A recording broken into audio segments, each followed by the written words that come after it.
Okay, I'm so excited to share with you today research that I traversed the world and gathered from far ends of the universe. Well, at least the world. I was asked to do a study on happiness. And what a better pursuit can one have than the pursuit of happiness? So, in that, I gathered research from Stanford, from Harvard, from Yale, from Berkeley, from the Greater Good Science Center. I also got to hear from monks. And, sometimes you think, oh, I need to go and learn about happiness. I'll go climb the mountains and listen and talk to the monks. And so I did all the research. Some of it was on TED Talks, some of it was on my own research. But today we get to discuss happiness. So I invite you to take yourself off mute and let's talk about your definition of happiness. So how do you define happiness? You guys are cute. How do you define happiness? Erin and Kathy? That's all right. It's on us. What do you got? I'm happiest, really honestly, when I'm with Erin. We just have this connection. It's kind of magical.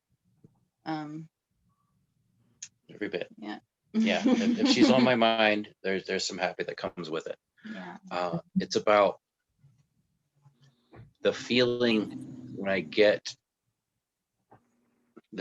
when spending time with her, doing something for her, doing something with her. It's a feeling, it's a sensation, it's a general, an improved outlook. I can have shit come at me and say, oh, well, that's fertilizer, not shit. Sometimes I forget about it, but yeah. So it makes you more resilient. Happiness does. Okay. There you go. Vienna, do you want to add to that?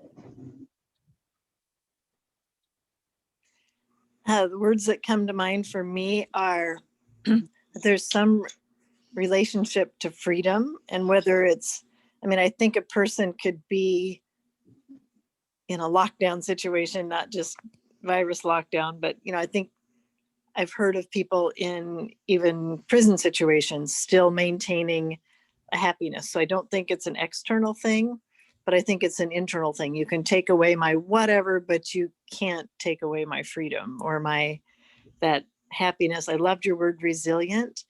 And something I'm exploring right now is the concept of being more in flow, like finding out what really brings me joy. So I've never known what I would decorate with if I really had an empty slate of a new house to decorate. And so I went to a furniture store armed only with my phone camera and took pictures of everything that brought me joy. And so I think part of it is when we know ourselves and do live in harmony with ourselves, not doing things against ourselves or compromising our own flow. And then when I am finding out what really wants to come through me. And boy, is there a lot of happiness related to that when I'm doing what I feel called to do. So those are my thoughts. Beautiful, beautiful. I think you guys touched on almost everything I might be talking about, be it internal, external, relationships, design, having material things bring us joy, working with the flow versus having something push against. So I'm very, very impressed with what you brought up. And with that, I'm going to share my screen and my research on happiness. This is the secret to happiness and how to get there. From the beginning, ladies and gentlemen, here we go. Are you good? Okay. So in my quest, I was actually posting some things out to my audience, my people, my friends, and I loved what people shared back. A text from a friend. And when I said text a friend what they mean to you, oh my God, you should totally do this exercise, because the volume of texts that I got from people I care about telling me what I mean to them. And some of them were doing it out of the blue. They hadn't seen the post. And I was like, what small actions build happiness? This is a small action that builds big happiness. So I loved what people were bringing back. A text from a friend, a compliment from a stranger, a random act of kindness, and what you can't see there is a hug. And the question really is, you've come here and you've decided that you're going to invest some of your life experience and time learning more about happiness. So why? Why would you invest in your own happiness? You could see the value in investing in your happiness personally and professionally. You could gain clarity on your definition of happiness. You could gain tools that when you implement, you'll actually love, and it will improve your happiness scores. And you'll identify things that would be considered happy action steps to make a difference in your life and others. So that's the value of investing in this. And with that, I was like, well, what are we really going to talk about? So we can talk about what is happiness. Where is happiness? How do you get some of this stuff? Is there a formula for this? Is there a surefire path? How do you cultivate it? And what are the stepping stones to happiness? So let's take a moment and just imagine. Imagine you are happy.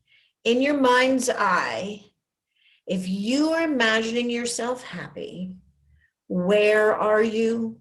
What does the environment look like? Is there a temperature that makes you happy?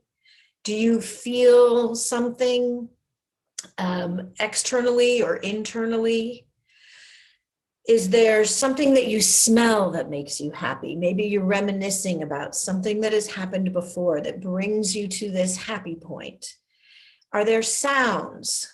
Is there laughter or music? Or what sounds bring you to this happy place?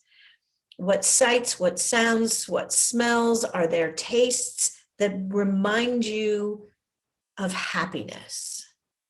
Are there relationships with other people that you connect with where you feel like you can be vulnerable and you are safe in your heart? So imagine you are happy and create a mental picture, a photograph of this moment in this happy place. And that's your happiness set point. And now come back to me here. And once you've got your happiness set point, it's a gift you give yourself. And you can return to this happiness, this place of happiness, in less than a moment. So, are you ready to discover your path to happiness? Well, as I embark with you on this journey, one of the things that came to my attention was we're born into this life, and it's like we have this pursuit of happiness.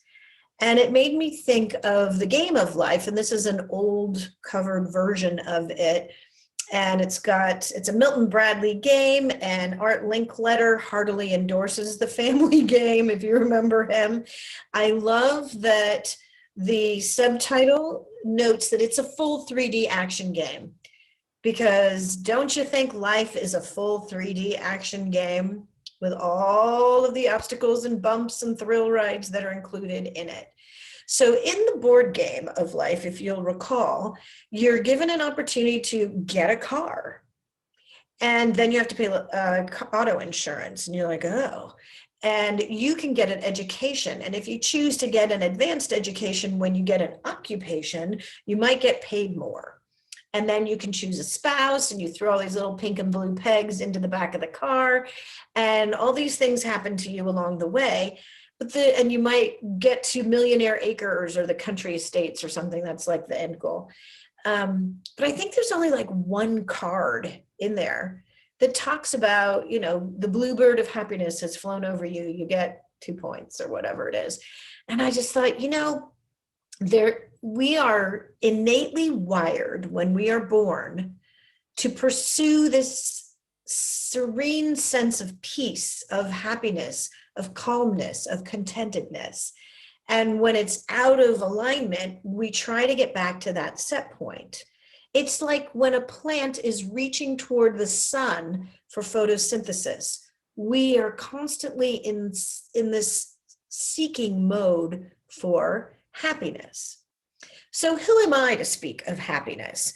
I'm Michelle Hoffman. I'm the international best-selling author of 2 books, speaker, writer, coach, mom, business professional, management extraordinaire. And what brought me to this point in my pursuit of happiness was really when my husband passed away, and there was no guide for me to find happiness again. And of course, as I was mentioning, we're seeking this set point. So I decided that I would write the guide that I did not have, because during the week that my husband had passed, I went to 4 funerals, and that was a lot of black and tears for 1 week. At the 4th funeral, this was the funeral of my uncle, my dear uncle. And as we were arriving, I saw a cousin I hadn't seen in a long, long time. And I was exuberantly happy to see my cousin. And I reached out to her with a big, joyful face. And she looked at me and said, "What are you smiling about? You're a widow." And I thought, whoa, well, you just sucked the happiness out of this moment, and realized she had just lost her father. So we're going to have some compassion there. But it made me feel like because my husband had passed, I was going to be banished to the back corner of the room with a black shawl like Miss Havisham, and just be the auntie who's crying in the back of the room for the rest of my existence. And I didn't want that image to be the image of who I'm stepping into. So I went from being invisible to, I would much prefer being Scarlett Johansson as the Black Widow. And I wanted to find this superpower that I have to help other people go and make the same transition, because there's more to life than just being the one who didn't die. And you don't have to be sent to the back corner of the room wearing black and tears for the rest of your existence. So in that, I help people who are ready to start life again. If they're feeling depressed, burnt out, hopeless, or stuck, and you don't know how to change things, if you're feeling lonely, lost, worried, or not enough, and you don't know how to change things, if you're feeling heartbroken, like there's no healthy escape, and you're worried about life, your kids, work, and you don't know how to change things, or if you're looking for a healthy way to move through a traumatic experience or grief of any kind, and you're becoming the head of household, or you're becoming the sole parent, or I would say the sole caregiver for an adult or someone you care about, or your dependents, like your children, it can be an overwhelming situation. And there's just this sense of uncertainty. Well, I figured it out and I wrote a book on it, and I take people to the point of becoming independent with unblocked potential, unlimited revenue, and re-energized. And Elizabeth here says to me that she found her purpose at the intersection of her passion, skill, and earning potential. And there's a testimonial quote. Jennifer was now feeling like she could take care of herself and her kids again. She was feeling confident with the life plan in place and the steps to achieve her vision and goals. Her kids were secured and she had new purpose. In fact, she was able to help others. Your hindsight gives me foresight. This is David, and he's feeling like his family is balanced and whole again. and that he's got lasting love that lasts. He's got an advisory board, much like a business would have a board of directors. He's developed that for not only himself, but his children, resetting his priorities. He's feeling fulfilled and calm again. He's got it all together. And I've created a life worth living and have become a competent guide with a clear, well-lit path. The kids are thriving, we're stabilized and inspired.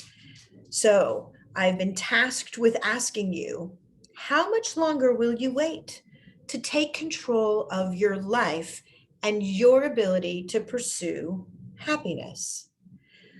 Of course, to pursue it, you need to know what it is. So how do you define happiness? And I asked this throughout the world, and people answered with things like you said at the beginning of this presentation: health, surrounded by loving family and friends and a purpose; love, freedom, contentment, a lack of expectations; puppies, fall colors, a good belly laugh; inner peace. Some people feel that happiness comes from the accomplishments achieved; and family. Then there's the opposite, like freedom from anger and resentment brings happiness. Being able to smile in the face of adversity, surrounded by obstacles. So there's a resilience there. Waking up with a little pep in my step makes me happy. Kissing my wife in the morning, hearing her pleasant sigh. All things that bring happiness. Then there's a definition: this flying feeling in the chest and a smile from inside. Grateful in the moment. Art brings happiness. Maybe happiness comes in moments, but what we want is overall contentment. So what I learned is everyone has their own definition of happiness. I looked back in time. Ancient Greeks and Buddhists, philosophers have been pursuing the definition of happiness throughout time. In fact, they discovered what we just discovered, that as many people who are considering happiness have their own definition for happiness. Webster's simply defines happiness as a state of well-being, characterized by emotions ranging from contentment to intense joy. A pleasurable and satisfying experience. I think we would agree with that. What I want to point out is that well-being and contentment and intense joy are all definitions and interchangeable words used for happiness. Martin Seligman is an inspirational speaker, and he decided to come up with a formula, and we'll see many of them throughout this presentation. Research studies show that our enduring level of happiness, so you'll see that time and time again, that happiness equals this enduring emotion or enduring way of existence. And it's this happiness set point, and it's an addition. The pup is playing behind me. She brings me happiness, but I don't know what she's after right now. So happiness is defined by the sum of your life circumstances, influenced by aspects of your temperament and your character, such as if you're overtired, it's hard to be happy. So your sleep and intentional or voluntary actions. And those are two things that are relevant, because it's not just what happens to you, but it's your intentional actions or the actions that you choose. So even if we had a clear definition of happiness, so let's say we do, how are we going to find it? Where is it? So, are there road signs for happiness? Happiness, the monks say, is an internal way of thinking of things, and it's in your mind. So let me ask you this question. Are you happy today? Are you having a good day? If you're having a good day, why? And if you're having a bad day, that's equally important to know. Why? So this Buddhist monk gave me the insight to ask the question of, are you having a good day today and why? And tomorrow, would you rather have a good day or would you rather have a bad day? Because it's a choice. And these are the intentions that you have. How about the day after? How are you going to approach your life? And the message here is that much of the time, your mind is like a balloon in the wind being blown. And if happiness is in your mind and you are being blown in the direction that you wish to be, you will be happy. But if you're being blown in the direction you don't wish to go, then you will not be happy. So if happiness is in your mind, if the reasons your experience was happy depends on circumstances, then your happiness is in the hands of others. This is an imperative issue to consider, because you then have the control to stop outsourcing your happiness and your unhappiness to other people and circumstances, and stop blaming others for your state of being. As long as you're making it other people's responsibility, your happiness is going to remain unstable and elusive. So, how do you do anything about it? And this brings me back to my university professor of my logic class. Postulate 1: if you can actively cultivate your source of peace and happiness in your own mind, and postulate 2, happiness and unhappiness are states of mind. Conclusion: their real causes cannot be found outside of the mind. If you have a peaceful state of mind, you'll be happy, regardless of the external circumstances. That's the philosophy here. But how do you get there? How you respond to your circumstances and state of mind determines your happiness or unhappiness. And how do you manifest change in that? Would it surprise you that a monk recommends meditation? Meditation is the mental action of concentrating on a peaceful state of mind. And we'll go into that in a little bit more depth a little bit later on. What I want to share with you at this point is the way that I present happiness as an internal state of mind, because I feel that we each have a dial inside of us, and that we can choose how we respond to the external circumstances. So you can turn the dial to joy, sadness, fear, anger, and disgust. I've chosen these 5 emotions, one for simplicity's sake, and also because Paul Ekman, who was invited to do a study on what he calls the Atlas of Emotions.org. It's a great tool. The Dalai Lama asked him to develop this. One of the things he discovered in his research with psychologists across the world is that these are the 5 main accepted emotions that everyone experiences. Now, there are all different iterations of that in the Atlas of Emotions.org. But what I'm saying is, based on what is happening in your life and in your world around you, you can choose how to respond by using this internal emotional dial. They've got some other tools here that you can enjoy using. And if you're watching this on video, just stop the video and take a few minutes, but don't take more than 10 minutes to do this exercise, or it could be a lifetime pursuit.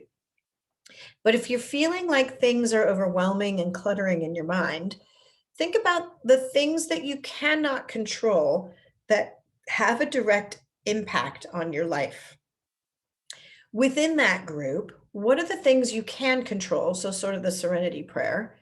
And then what's a little bit different here, my spin on it, is what can you address right now that will have a positive impact to get you moving in the direction of your goal? And this could be one tiny step just outside your comfort zone. You need to start somewhere to make that positive motion start. A similar exercise that I offer to you, if you're interested, is to step into your future identity And you can make a list of the roles of who you used to be, whether you were a child, a sibling, whether you were a student, whether you were a friend. So name all the different hats you've worn. Who are you now is a subset of that, because all of who you used to be is making up who you are now. And again, the next step is, who do you wish to become? So once you have that vision in your head of who you wish to be that will bring happiness into your life, I'll give you an example. Perhaps you were single and you wanted to be a partner, and then you wanted to welcome children into the world. So that would be who you are becoming. So putting that intention in place helps you know the goal of which way you're going. I also offer this tool of adjusting mindset through this thought loop. And this is something, again, if you're watching this on the recorded video, you can stop the recording and walk yourself through this thought loop.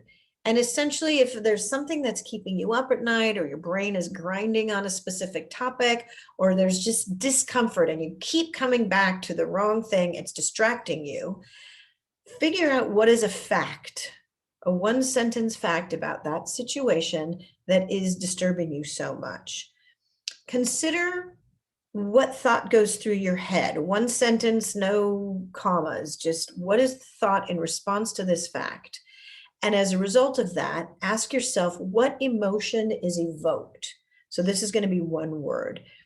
And then what behavior do you either act on, or you don't act, or you react to as a result of this emotion? And what are the consequences? What's the outcome of that? That obviously you wouldn't feel you needed to work through unless you went all the way through this.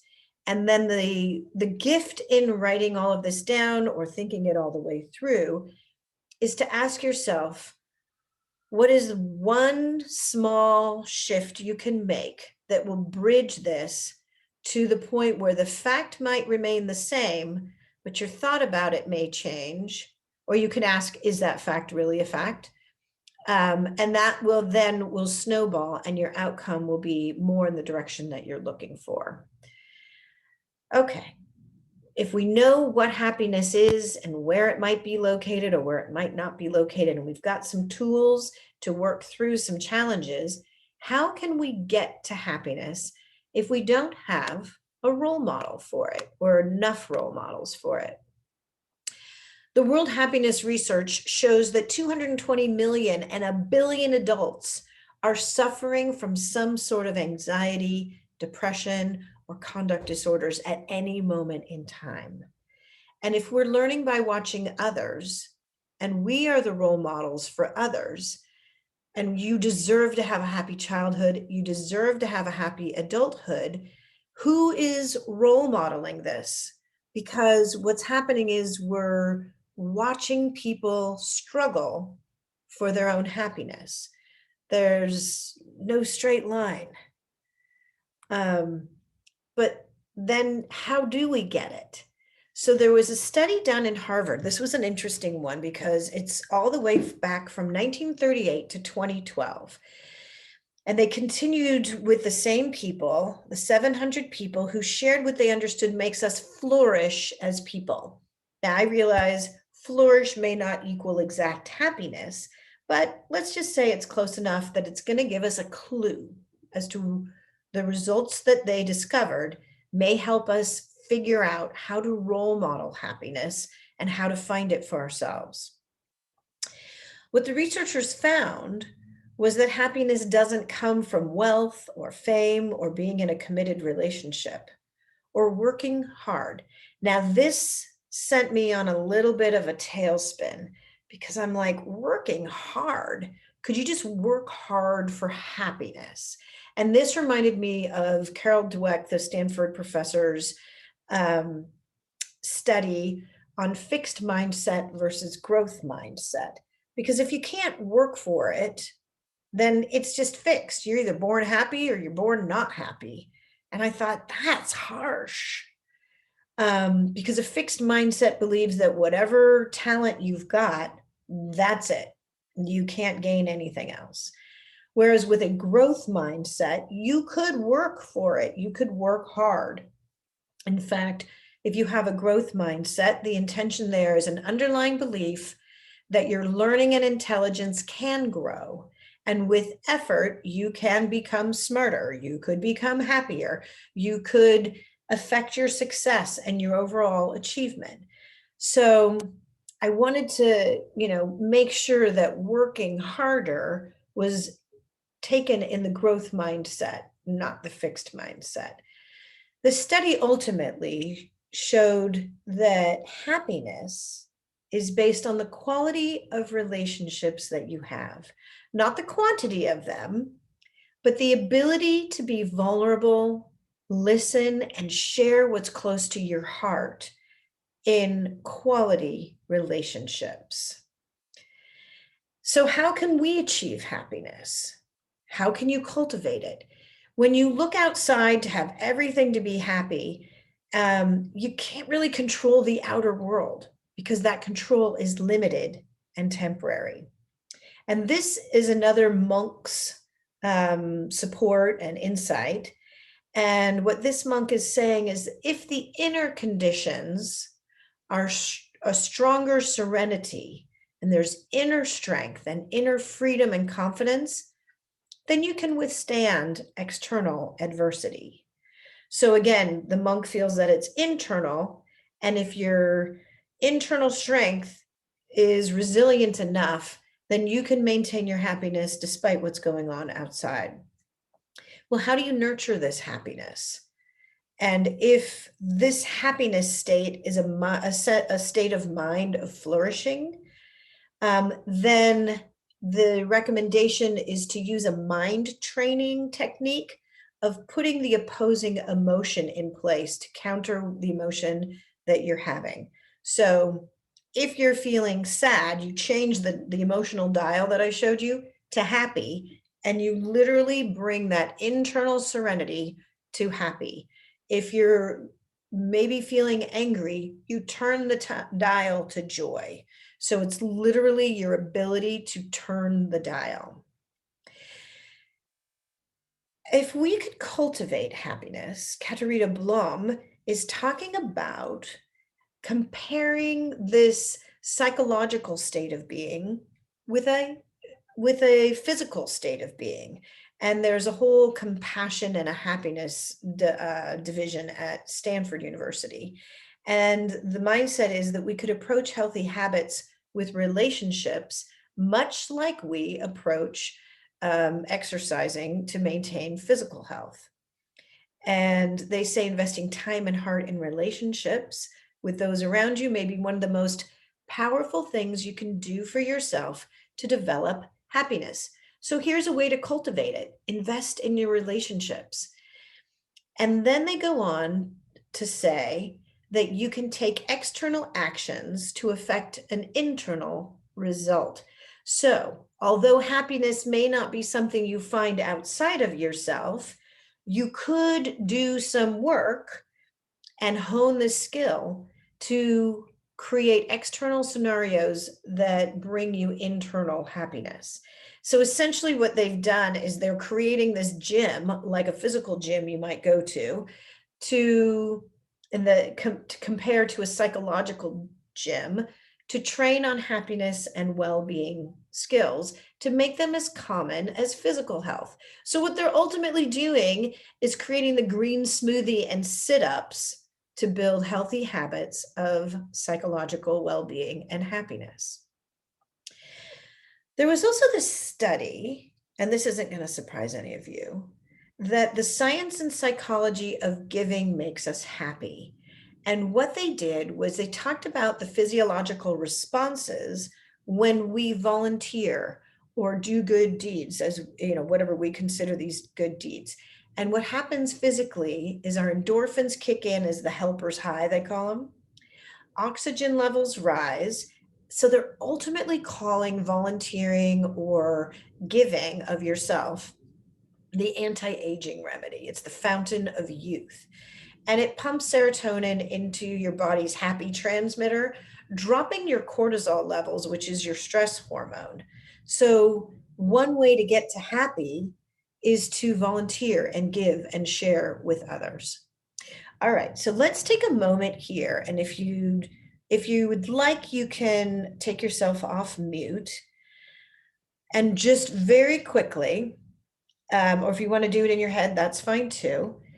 We're going to do a 5, 4, 3, 2, 1. Can you think of very fast 5 people you're grateful to have in your life? How about 4 things you're grateful for? How about 3 Hamburgers, Kathy, sleep, and farts. Excellent. How about 3, Vienna, do you want to include? Sorry. Or Kathy, you want to? Oh, I'll catch on the next one. Go ahead. All right. Vienna, do you want to do 4 things you're grateful for?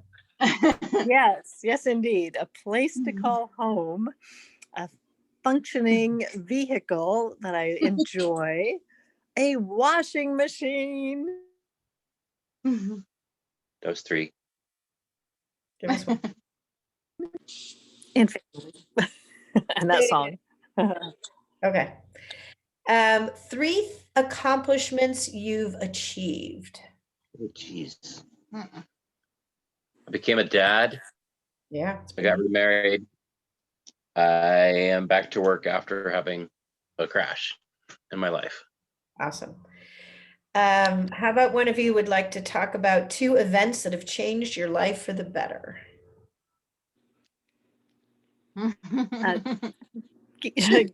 For me, getting involved in life coaching, being coached, and coaching others and being a mom. Awesome. How about one time you shared your money, time, talent, or energy selflessly with someone else? Yeah, did that with money. Church. They had a winter camp for kids, and there were some kids that couldn't go but wanted to go, and I donated some money, and 3 got to go. It was kind of cool. Mine didn't want to. That's awesome. All right. So gratitude grows in a forward motion. 5, 4, 3, 2, 1. Well done, you guys. Well done. So I went on with my study to see if there was a pragmatic, simple way by just plugging in a formula for happiness. And what I learned was something that, wow, you guys obviously know. Life's too short to be wasted. You need powerful tools to get yourself started on the path to living in happiness. And the reality is, you devote your entire life to being happy. Accomplishments, traveling, celebrity, fame, love. And here's the challenge. Anything you can get, you can unget. And that was the problem. So here's the attempt at this equation of if X happens, like if I graduate college, or if I fall in love, or if I become CEO, or if I write a book, or if I'm in a relationship, whatever it is, then Y will happen and I will be happy. If X, then Y equals happy. And we each have our own equation for this. We plug in our own things. But what motivated you 10 years ago is so different than what might motivate you now. You may have accomplished many of those things. So it's not one formula that will work throughout your life. You have to keep plugging in new things. So if I want to be CEO, then I want to be billionaire CEO or whatever it is. And the culmination of this philosophy is that actions are within your control. Outcomes are outside of your control. So the concept here is that rather than investing in the outcome, invest in the process. Okay. So when have you been confronted with such beauty, it took you outside yourself to great serenity? Was it a sunset or a sunrise? Was it a beautiful vista in nature? What made this a scene where you stopped and took a breath and saw perfection in the moment without investing in the outcome, without even investing in the process. Maybe if you were somewhere where you could see a pod of dolphins, that might bring you to such happiness. And then you got to see a baby dolphin, because what could be better than that? Or how about a perfect rainbow? Just exactly as it is. It's perfection exactly in the moment. You didn't say, ah, that rainbow would be perfect and I'd be happy if it was just a little to the left. Because there is something so beautiful in realizing that in the moment that everything is perfect if you accept it.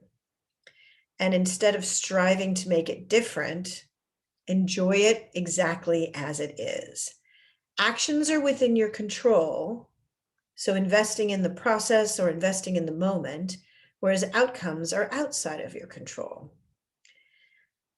And I know that this is relevant and it's important, but it's hard to do that all the time.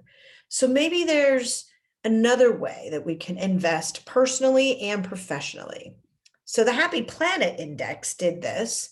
And in fact, they found happiness in different parts of the world, and they created an index for it based on well-being times life expectancy times the inequality outcomes, all over the ecological footprint that we make.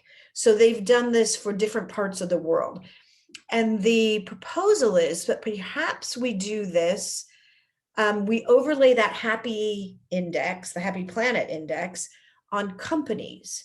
So when we consider investing in a business or a place to work, a company may be considering the value of happiness because it makes people feel engaged or connects them emotionally to the company, colleagues, and the task at hand.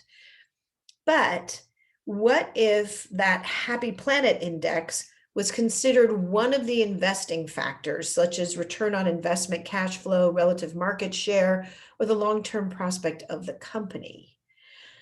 So if we include this happiness factor as a public indicator and people invest in those businesses, the proposition is that all of the businesses that we are investing in will bring up the happiness level. So the secrets to happiness and how to get there was a very interesting pursuit. And what I learned was it's an enduring feeling, this happiness. But really, what makes up this enduring feeling is moments of joy. And so I looked up. Joy is an intense momentary feeling of positive emotion that makes us smile, laugh, and jump up and down. So my question to you is, how do you feel in the moment right now? It looks pretty joyful over there, actually. Probably a smile and a laugh and a sense of contentedness is what I'm seeing.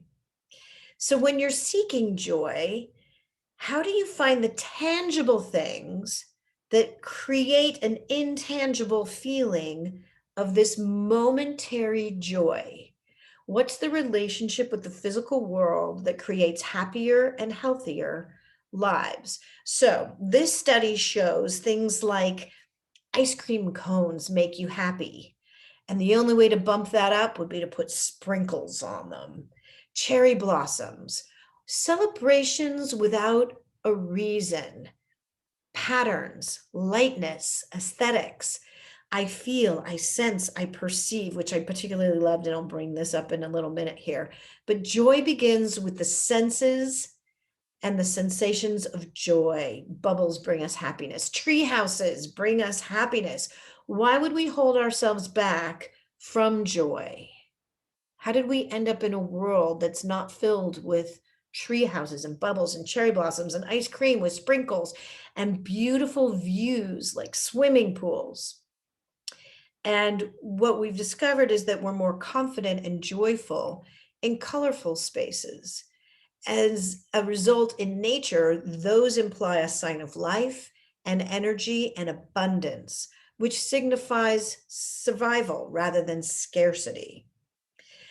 Finding happiness through the tangible things gives this indescribable, hopeful feeling. Our differences are so vast, and we still find joy in the same things. These passing moments are really important in that they remind us of the shared humanity we find in the common physical world. Fireworks brings happiness. So my point being that the joy are these little moments that we string together to create this necklace, this overall enduring sense of happiness, and it measures how we feel over time. So in summary, these are my secrets to happiness. Experiences, experiencing our existence through our senses and connections with the people and the world around us. Security, feeling safe, loved, and not alone. Community, we want to know we love and we are loved. Abundance, we have enough to share. The mindset that we will get more, but not too much. And it's going to be as good or better in the future. This inspired my quote, take what you need, not more than what you need. Give what you can, not more than what you have. And that shows that volunteering, that investment, not only in yourself, but in others to innovate and bring forward, as well as create a legacy that demonstrates that we have made an impact on the world. And that's the purpose and legacy, because what you say and do matters. Those are my secrets to happiness. You'll definitely have your definition, but what I've done is created the life worth living process that demonstrates the 7 steps to achieving that happiness, the fun, the diversion, which is built on a foundation of having a solid identity, perhaps through a career or a volunteer pursuit, having revenue and resources that you need to do whatever it is that you wish to pursue. Ensuring that the relationships that you have are quality relationships where you can feel vulnerable and share your heart, that your health and self-care are top priority, and that you know how to move forward in such a way to support that. In fact, you're a role model for others. And sometimes luxuries are not really a luxury when you realize how valuable they truly are in your life. Speaking of that, we talk about protecting what's valuable to us in life and how to protect it. These are often unstated conversations, which sometimes it can be too little or too late when you haven't put things in place to protect what's important to you.